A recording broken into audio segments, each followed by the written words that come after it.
Bem-vindo a Montserrat. Somos uma família que ama Jesus e ama pessoas, que multiplica discípulos que vivem restauração com transparência e acolhem com graça e amor. Somos uma família onde é proibida a entrada de pessoas perfeitas e que sempre tem espaço para quem deseja conhecer a Deus e fazer a sua vontade, vivendo um amor que não para, mas multiplica. Aqui o amor não para, multiplica.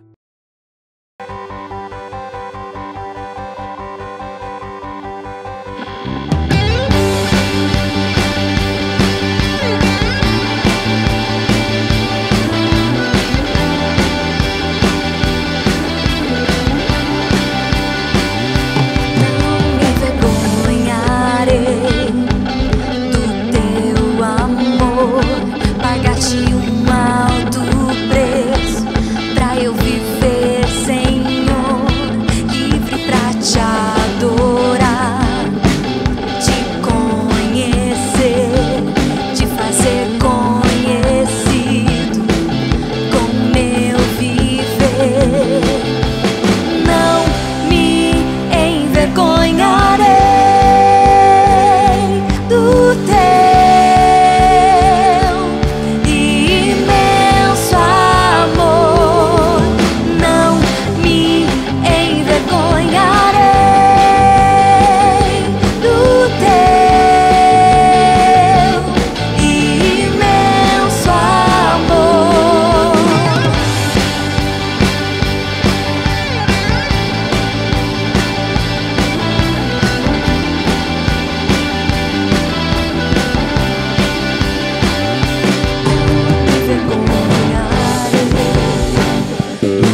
Há uma graça se estou em meio ao fogo, outro caminho se nada me restou. Quando olho o que fez em mim, onde estava aí, onde estou aqui, eu sei, sozinho não estarei. Havia um outro na fornalha, andando junto a mim. Havia um outro em meio às águas, fazendo o mar se abrir. E se preciso ser lembrado, como fui liberto em ti, há uma cruz que mostra o preço que Jesus pagou por mim. Há um outro na fornalha,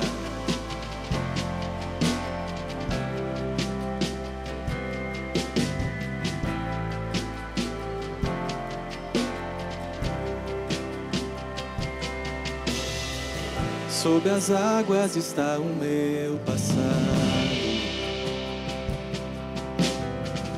Nunca mais o pecado vai me escravizar. Se tropeçar no meu caminhar, me levantarei, eu persistirei. Sigo em frente ao mundo, não vou me prostrar. Eu sei, sozinho não estarei. Há um outro na fornalha, andando junto a mim. Há um outro em meio às águas, fazendo o mar se abrir. E se preciso ser lembrado, como fui liberto em ti, sei que o poder que vence a morte é o poder que vive em mim. Há um outro na fornalha, há um outro na fornalha, há um outro na fornalha, há um outro na fornalha.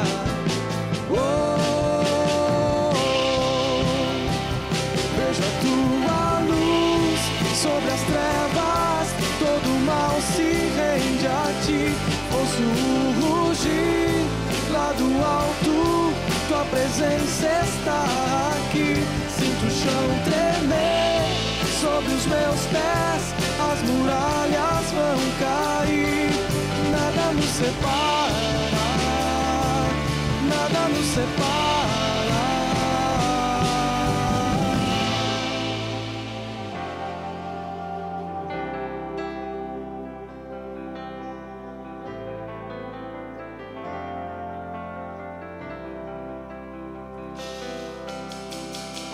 Não há nome igual ao nome de Jesus.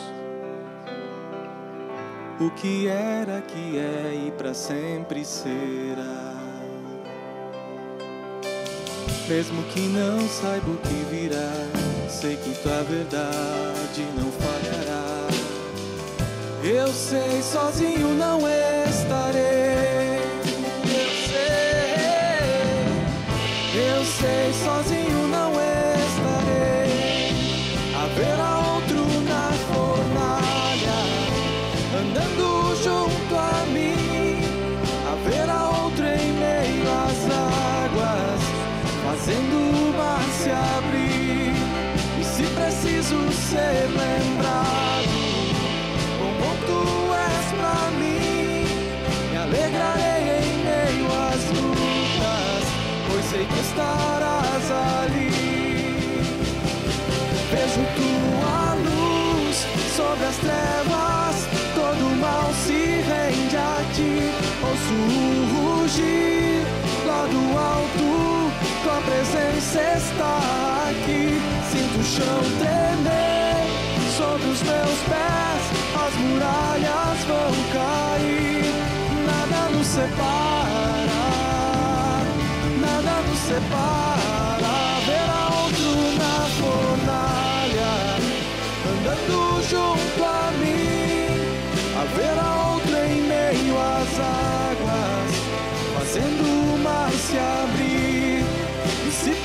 preciso ser lembrado. Quão bom tu és pra mim. Me alegrarei em meio às lutas, pois sei que estarás ali. Me alegrarei em meio às lutas, pois sei que estarás ali. Me alegrarei em meio às lutas, pois sei que estarás ali. Me alegrarei em meio às lutas, pois sei que estarás ali. Me alegrarei em meio às lutas, pois sei que estarás ali.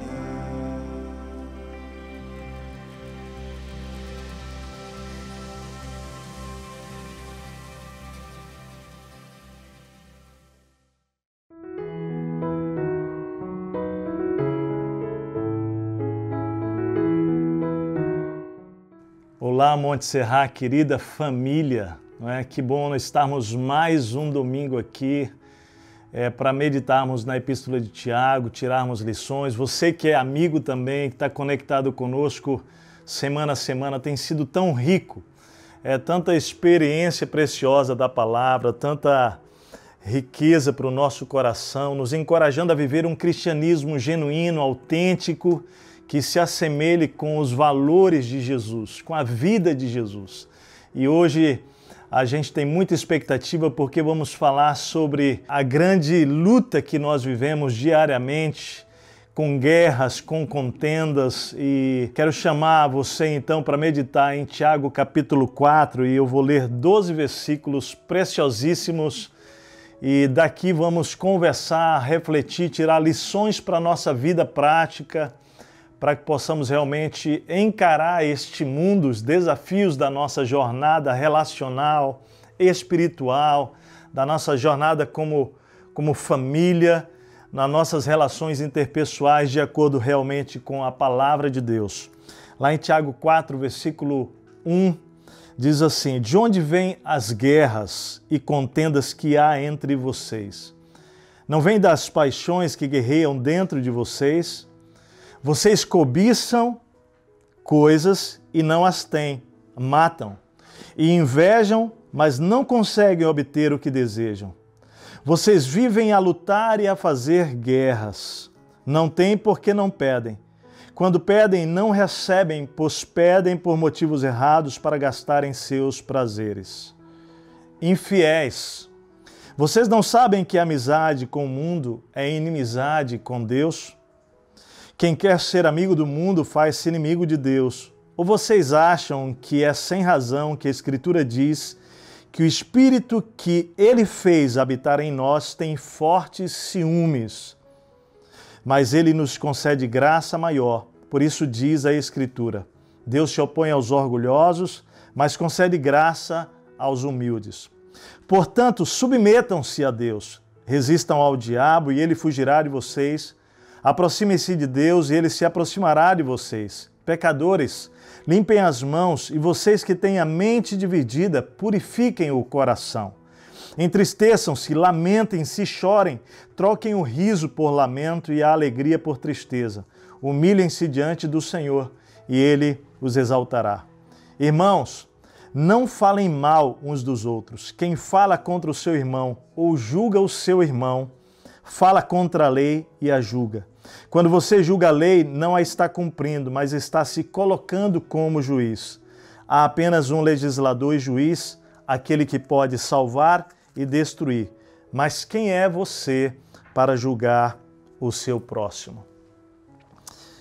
Tiago, quando escreve isso, de novo, às igrejas espalhadas, dispersas entre as nações, e é uma palavra para a minha vida enquanto discípulo de Jesus, para a sua vida enquanto discípulo de Jesus, ele tem por trás um contexto. O contexto aqui são os conflitos, brigas pessoais, são ações judiciais, rivalidades, facções, divisões que estavam acontecendo dentro do contexto da Igreja de Jesus. E Tiago começa falando sobre essas guerras e contendas. Ele chama isso, ou melhor, define isso com intensidade, não é? Ele fala guerras e contendas. E aqui é muito interessante a gente começar analisando isso, porque são exatamente os dramas que eu vivo na minha vida, que você vive, que nós como pessoas enfrentamos constantemente, não é? Brigas pessoais, divisões, pontos de vista diferentes que se tornam muitas vezes rivalidades, confusões, são os dramas da vida que nós enfrentamos dentro do contexto da família, no relacionamento muitas vezes com irmãos, entre irmãos, pais e filhos, marido e esposa, dentro do contexto profissional, são dramas. E no contexto de Tiago aqui, dentro da própria igreja de Jesus, isso acontece, infelizmente, não é?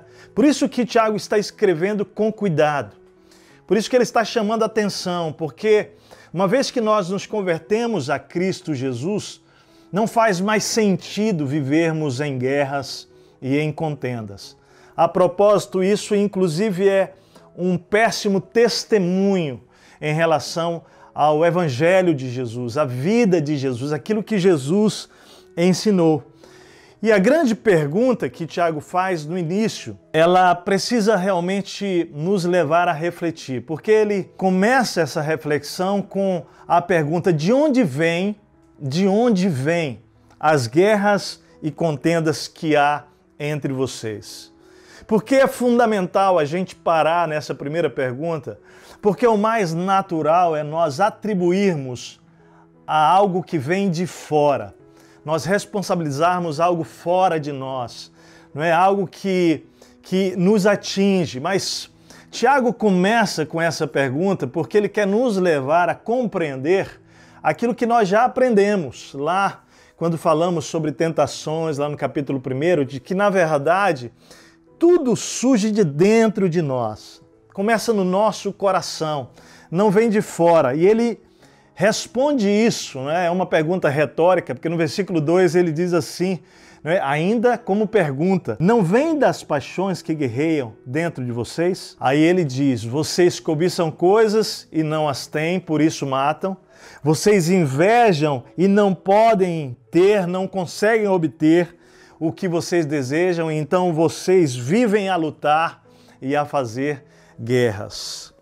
Ou seja, de onde vêm todas essas guerras? De onde vêm todas essas contendas, né? E aqui a palavra guerra eu queria definir um pouco melhor do grego, porque ela fala sobre hostilidade crônica, né? De onde vem essa hostilidade crônica, que continua, que não diminui nunca, parece que vai incendiando o ambiente, o coração, as relações? De onde vem isso? De onde vem a contenda? E aqui a melhor tradução do grego é essas disputas crônicas também que não param. De onde vem tudo isso? Esses conflitos intensos que chegam a ser chamados de guerra. Talvez você possa estar vendo isso dentro do casamento, por exemplo. Talvez você viva isso dentro do contexto profissional, de suas relações interpessoais, ou mesmo com um parente, não é? Seja qual for, um sogro, uma sogra, um genro, um irmão, uma irmã. Ou dentro do contexto da igreja, com o irmão em Cristo. De onde vem isso? E ele vai então responder que tudo começa pela cobiça e inveja. Ele fala: vocês cobiçam, vocês desejam ardentemente, vocês não podem ter isso e por isso vocês matam. E a palavra grega aqui, alguns historiadores eles discutem que aqui talvez não seja necessariamente matar do ponto de vista de um assassinato, mas nós sabemos que isso acontece. Nós olhamos para a história, nós olhamos ao redor, nós olhamos para as notícias, não é? E nós sabemos que pessoas que cobiçam e não conseguem ter são capazes de matar, de ódio, de raiva, não é? Quantas pessoas nós já vimos histórias, por exemplo, de alguém que se relacionava com outro, se preparando para casar e tudo mais, daqui a pouco aquele relacionamento termina e uma das partes não aceita aquilo, e a pessoa que terminou segue sua vida, constitui uma nova família, casa, ou a sua primeira família, e aquela pessoa que não concordou com o término, daqui a pouco de ódio, não é? Cobiçando a outra pessoa que não pode ter, ou cheio de inveja, foi lá e cometeu um homicídio, destruiu não só a vida dele, mas a vida de alguém, a vida do outro. E quantas histórias, Adão, não é? Lá no princípio, e Eva, viveram o drama de ver um irmão matando outro irmão por inveja e por cobiça. Então é muito sério quando Tiago fala isso. E de onde vem isso? De onde vem? Vem de dentro de nós, é isso. E é interessante porque nós precisamos compreender isso para parar de culparmos os outros. Talvez se nós começarmos a analisar diante de Deus o nosso próprio coração, nós talvez vamos perceber que temos feito guerra com pessoas, temos constituído um ambiente de conflito, de grande crise, não é? Por cobiça e por inveja. Não podemos ter o que queremos, não podemos possuir o que desejamos do outro, e isso vai gerando em nós realmente grandes conflitos, contendas, rivalidades, disputas, divisões. Eu queria que você começasse sondando o seu coração, porque a grande lição aqui, a primeira, é nós não trazermos mais para o outro a responsabilidade, não atribuirmos ao outro, não transferirmos responsabilidade. Tiago está sendo muito claro em dizer, essas paixões, elas guerreiam dentro de vocês. Dentro de vocês. E aí, no final do versículo 2, Tiago fala assim, não tem porque não pedem. Quando pedem, não recebem, pois pedem por motivos errados para gastarem seus prazeres. E aqui, ao invés de pensarmos e considerarmos que Tiago está dizendo o seguinte, olha, na verdade que vocês cobiçam, que vocês invejam, vocês não têm porque vocês não pedem a Deus, não é isso que o texto está dizendo. Tiago está falando aqui de uma crise espiritual no meio da igreja. Ele está dizendo que as guerras e as contendas que existem, as brigas, elas acontecem porque nós temos nos tornado pessoas independentes de Deus e não temos entendido que nós precisamos buscar a Deus. E que nós precisamos viver uma vida onde nós buscamos, pedimos, falamos, conversamos com Deus sobre essas coisas. Então, amados, Tiago está dizendo da crise espiritual no meio da igreja, onde muito das guerras e contendas é porque nós temos vivido uma vida autônoma. Nós estamos focados em nós temos buscado realmente a nossa própria vida. A propósito, uma das coisas importantes nós entendemos que acontece no cristianismo, no encontro com Cristo Jesus, é que até Cristo Jesus nós somos o Homo sapiens, o homem sabedor. Mas um homem sabedor que começa a fazer as coisas, o Homo faber começa a realizar as coisas, e o homem sabedor que começa a fazer as coisas sem entender que Deus nos fez para sermos o homem adorador, e o homem que não só é adorador, mas o homem relacional, que se relaciona com o outro, ele passa a usar o saber para fazer as coisas para si mesmo. Então ele batalha em prol de si. Mas quando nós encontramos Cristo, ele nos torna o homem adorador. E ele nos torna o homem relacional, que passa a amar a Deus e amar o próximo. Então nós passamos a viver não mais para nós, mas para Deus e para o outro. Então quando Tiago fala, olha, vocês pedem e não recebem, ele está começando a tratar o assunto dessa independência para dizer, olha, agora como adorador, você precisa começar a orar e falar com Deus sobre todas as coisas. E certamente ele ouvirá, e certamente ele responderá, mas aí vem as condicionais dessa resposta positiva. Ele diz o seguinte, vocês pedem e não recebem. Ele fala, quando vocês não recebem porque vocês pedem por motivos errados. Aqui são motivos maus, egoístas, centrados em si mesmos. E todas as vezes que nós pedirmos a Deus algo e o foco não for Deus ou não for amar ao próximo e servir ao próximo, nós corremos o risco de estarmos vivendo a vida focada só em nós mesmos. E eu vou dizer, é claro que Deus tem prazer em cuidar de nós, é claro que Deus tem prazer em ouvir a oração, Ele é como um pai, gente, que tem prazer em abençoar, em cuidar dos seus filhos, em presentear os seus filhos. Mas quando Deus olha para a gente e nos vê correndo, desesperadamente, atrás de coisas que começam a assumir um lugar que não pode ter no nosso coração, Deus não vai nos atender. É como um pai olhando para o filho e dizendo, isso que ele está pedindo não vai ser bom para ele, não vai ser o melhor para ele. Ele não vai saber lidar com isso. Então Deus está trabalhando aqui na questão realmente da gente entender que quando nós buscamos a Deus e deixamos que Deus conduza a nossa vida, respondendo e trazendo a nós aquilo que é bom, aquele coração que guerreia, aquele coração que gera contendas, ele vai se acalmando e ele passa a se tornar um coração de adorador e de servidor ao próximo. E aí no versículo 5 ainda, ele vai dizer o seguinte, o que vocês acham? Que é sem razão que a Escritura diz que o Espírito que ele faz habitar em nós tem fortes ciúmes? E aqui eu quero chamar a sua atenção de que Deus tem ciúmes de nós. Mas, Técio, ciúmes é uma coisa má. Sim, a palavra grega, inclusive, em todos os textos que usa esta palavra, ela tem uma conotação negativa, mas aquele nesse texto, ele tem um outro sentido, ele tem uma outra conotação. Aqui, quando ele fala de ciúmes, ele está falando que Deus tem um desejo tão ardente de se relacionar exclusivamente com você e comigo, que quando o nosso coração se inclina para os nossos desejos, para o mundo, Deus tem ciúmes de nós. Então aqui a gente precisa entender onde está a origem dessa cobiça, onde está a origem dessa inveja, onde é que está a raiz? A raiz disso está no nosso coração.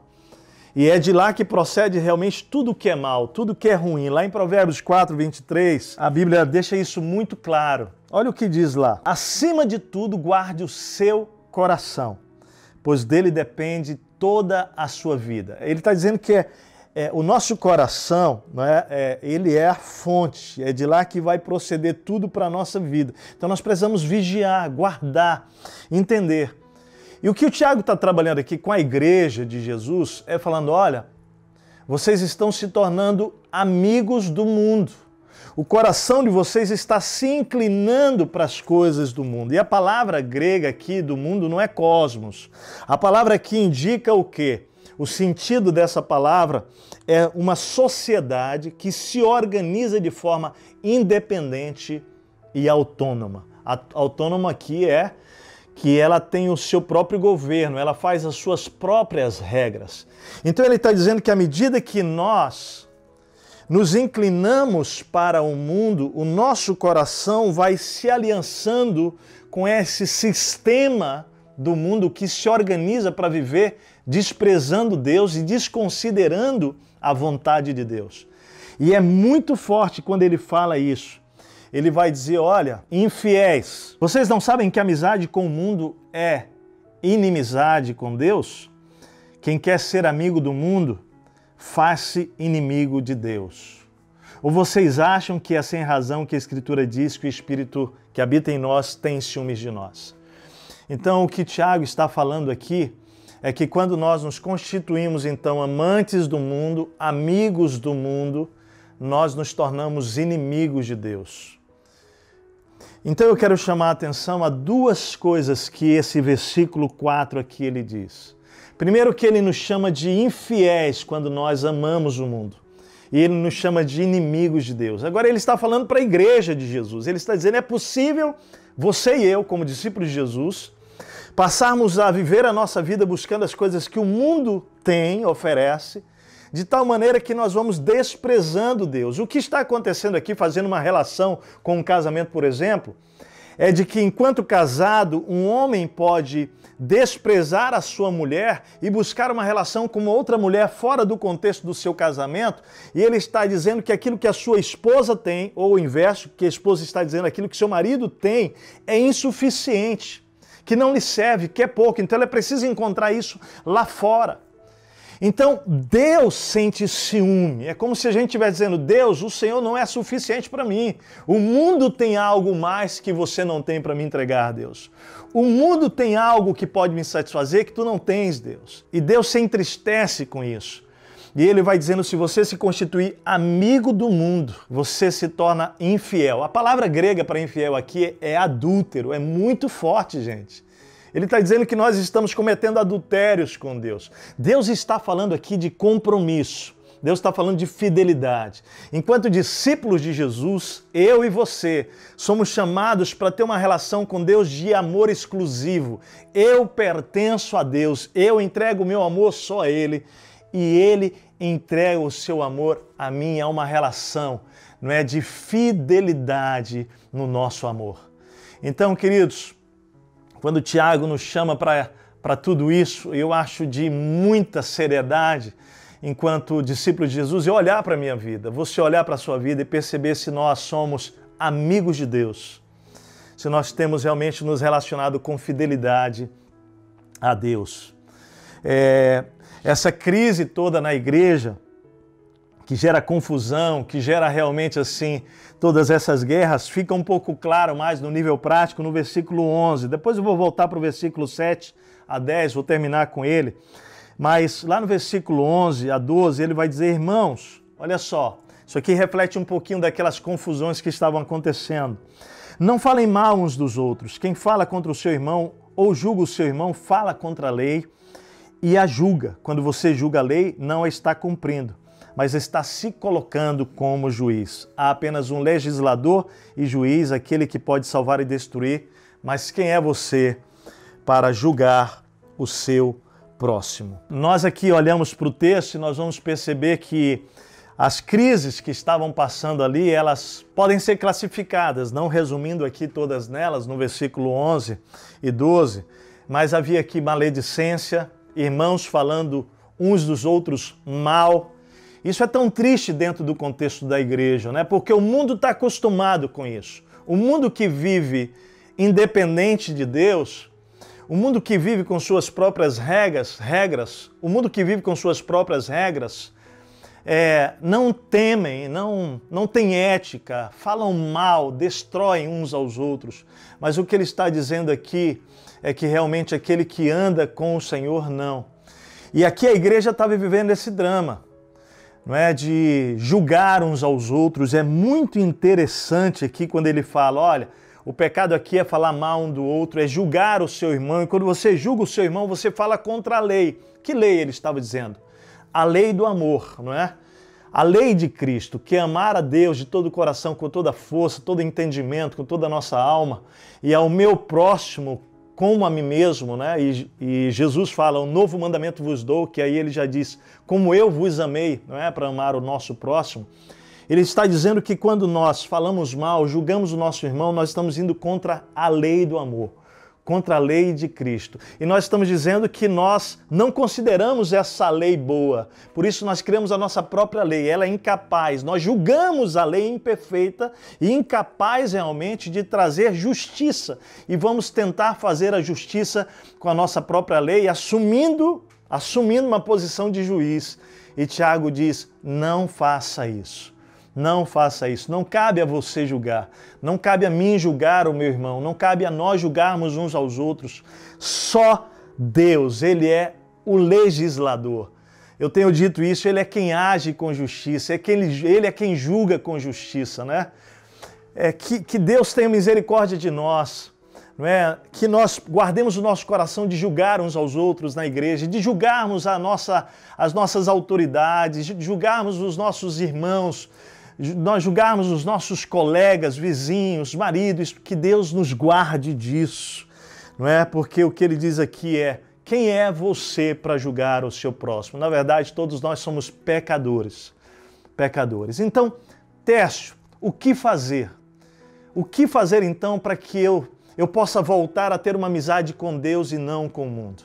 O que fazer então para que eu possa restaurar os relacionamentos? O que fazer para que eu possa restaurar o ambiente onde eu vivo, com minha esposa, com meu marido, com os meus filhos, dentro do contexto profissional? E eu quero terminar então com versículos 7 a 10. E aqui é muito, muito forte a gente olhar para isso aqui. Por quê? Porque quando ele vai falar isso, ele no versículo anterior, no 6, ele fala assim, olha, Deus se opõe aos orgulhosos, mas concede graça aos humildes.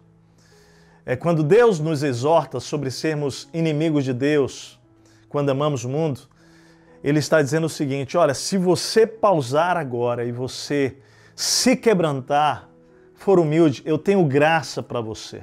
Mas se você se endurecer, eu vou resistir você. Queridos, é profundo Deus dizer que a minha amizade com o mundo se constitui inimizade com Ele. E quando Deus nos chama a atenção, o que Ele espera é que nós nos quebrantemos. É como uma esposa que falou ao marido que está se voltando para fora com seu coração, dizer para ele, por favor, não faça isso. Ao invés de ele se arrepender e ser humilde e vai encontrar graça dessa esposa, não é? Ou desse marido, endurece o coração e é orgulhoso. E muitas vezes Deus nos chama a atenção e nós somos orgulhosos. E o texto diz que Deus nos resiste. Isso é doloroso. É pensar que eu estou me aproximando de Deus, mas sem querer deixar de amar o mundo. E Ele vai dizer, opa, peraí.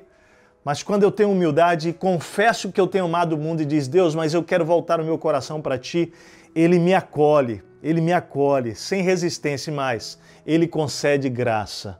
Então eu quero te dar o caminho agora para você realmente voltar a sua amizade com Deus e restaurar, consequentemente, a sua amizade com aqueles que estão à sua volta.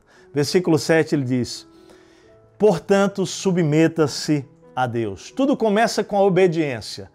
Nós temos estudado sobre a palavra, sobre viver a palavra, sobre não apenas ser um ouvinte, mas praticante. Tudo começa por aqui. Se nós decidimos obedecer à palavra de Deus e obedecer a Deus, nós vamos então voltar a esse relacionamento de amizade com Deus. Ele diz, resista ao diabo. Deixa eu dizer uma coisa para você. Sabe como é que o diabo nos atrai? Não é chegando diretamente conosco e falando um plano dele estratégico de destruição. Não, ele nos oferece o mundo. O mundo é a oferta do diabo para que o seu coração se distancie de Deus. Abre os teus olhos para isso. E ele diz, resista ao diabo. Quando você resiste ao mundo, você está resistindo ao diabo. Ele diz assim, versículo 8, aproxime-se de Deus. Pecadores, limpem as suas mãos. Então aqui você precisa decidir se achegar a Deus. Você talvez diga, Teste, mas do jeito que eu estou muito, minha vida está quebrada, eu feri Deus, eu estou machucado, eu sei que eu ofendi Deus. Pode chegar a Deus, pode se aproximar como você está, porque Deus tem prazer em nos perdoar, nos receber, como o Pai recebeu o Filho pródigo. Né? E se você nunca andou com Deus e você já pensa assim, olha, pastor, eu já fiz de tudo, Não é porque a gente classifica aqueles pecadões, não é? Para Deus é tudo a mesma coisa. Mentir ou matar, roubar ou adulterar. Para Deus é tudo a mesma coisa, gente. Não tem pecadinho e pecadão. Pode vir até Ele, pode buscá-lo. E Ele realmente vai acolher você. Pode ter certeza. Ele fala assim, olha, limpem as mãos. E aqui ele está falando sobre nós nos purificarmos nas nossas atitudes. Ele diz, vocês que têm a mente dividida, purifiquem o coração. Aqui ele está falando de motivação, né? De nós não termos lealdade a duas coisas, lealdade ao mundo e a Deus. Não existe lealdade ao mundo e lealdade a Deus. Vocês precisam purificar o coração. Entristeçam-se, lamentem-se e chorem. Troquem o riso por lamento e a alegria por tristeza. Tiago aqui está nos ensinando, querido, que nós precisamos parar de rir como se as coisas estivessem bem, não é? Aqui nós precisamos nos quebrantar, nós precisamos chorar, nós precisamos nos humilhar, nós precisamos ver a distância que estamos de Deus por amarmos o mundo. E porque isso tem trazido consequências de guerras e contendas à nossa volta. E ele termina dizendo, humilhem-se diante do Senhor. A humildade precede a vitória, diz isso em Provérbios, e o orgulho precede a ruína, precede a queda. Eu quero terminar então te dando as promessas de Deus. Você entendeu aqui os passos, tudo começa por mim, tudo começa por você. Você não rompe com guerras, com contendas, com divisões, com rivalidades, esperando que comece no outro. Vamos fazer nós esse caminho, submeter-nos a Deus, resistirmos ao diabo, nos aproximar de Deus, chorar, nos quebrantar, limpar nossas mãos, purificar nosso coração, nos humilharmos. Tudo começa por mim e por você. Mas olha as promessas, 3 promessas que eu quero deixar para você, se você decidir hoje dar esses passos que nós lhe propomos pela palavra. Ele diz assim, resista ao diabo e ele fugirá de vós. A primeira promessa é que se você fizer esse caminho, o diabo fugirá de você. Ele vai correr de você. Se tem uma coisa que o diabo tem é medo de pessoas que voltam-se a Deus, que buscam a Deus, que se aproximam de Deus, que se humilham diante de Deus. Ele sabe que contra essas pessoas ele não tem vitória. Você pode crer que essa é a primeira promessa, o diabo fugirá de você. Segundo, o texto diz, aproxime-se de Deus e ele se aproximará de você. Deus virá até você. Ele vai se aproximar, ele vai voltar à face dele. É isso que significa. Aproximar-se de mim e de você é o Senhor voltando à face que estava virada, porque nós estávamos andando em orgulho, ele estava resistindo, mas agora ele volta a face para você. Ele olha nos seus olhos, ele dá as mãos, ele traz você para perto. É promessa de Deus para você. Em terceiro lugar, o diabo fugirá de você, o Senhor se aproximará de você, Deus exaltará você. Deus é quem vai fazer você crescer. Deus é quem vai fazer você ter vitória. Deus fará isso, seja na sua família, seja no contexto profissional, seja no contexto de igreja, seja no seu contexto relacional, a vitória virá dele. Ele vai exaltar você. Ele tem alegria em fazer isso. Que bênção, gente, que privilégio estudar a palavra e ver tantas lições. Nós queremos ser discípulos de Jesus que vivem esta vida, né, que está na palavra e que vão colher os frutos dessa palavra. Eu quero orar com você, eu quero agradecer a Deus por essa palavra que Ele trouxe ao nosso coração, mas hoje eu quero orar pedindo realmente para que Deus possa romper hoje na sua vida com todo tipo de contenda, de guerra, de batalhas que você esteja vivendo em qualquer instância hoje e convidar você realmente a se arrepender. Tudo começa por você, fazer o caminho de volta. Tudo isso que nós propomos, Deus vai capacitar você se você quiser. Convido você então a orar. Vamos fazer isso juntos agora? Feche os seus olhos e repita essa oração no seu coração. Querido Deus, obrigado pela Tua palavra tão clara, Senhor. Eu não quero ser um inimigo Teu.